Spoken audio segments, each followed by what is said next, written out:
જામનગરમાં ડિજિટલ અરેસ્ટના કેસમાં સાયબર ક્રાઇમે રાજકોટના 2 વીમા એજન્ટ સહિત 3 લોકોની ધરપકડ કરી।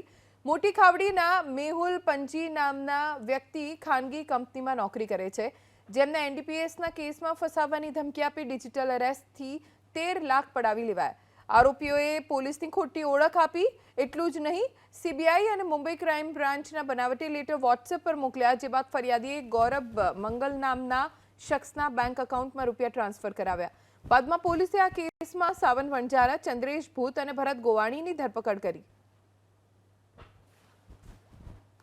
આ ગુનાની વિગત એ રીતે છે કે જે ભોગ બનનાર છે વિક્ટિમ એ પોતાના ઉપર એક કોલ આવેલો કે જેમાં એમને જાણ કરવામાં આવેલી હતી કે તમારા દ્વારા એમના પર ક્રાઇમ બ્રાન્ચ, સીબીઆઈ વગેરે દ્વારા ઇન્ક્વાયરી ચાલુ છે અને તેમના એકાઉન્ટમાંથી અથવા તો તેમના આધાર કાર્ડનો ઉપયોગ કરીને બીજી ઘણી બધી ગેરકાયદેસર પ્રવૃત્તિ કરવામાં આવે છે। આ પ્રકારની ડરાવી એમને અને ડિજિટલ અરેસ્ટ કરવામાં આવેલા હતા અને તેમના દ્વારા આ કેસોમાંથી છૂટવા માટે અલગ અલગ રીતે આશરે 13 લાખ જેટલા રૂપિયા એમના એકાઉન્ટમાંથી જે બીજા આરોપીના એકાઉન્ટમાં લેવામાં આવેલા હતા।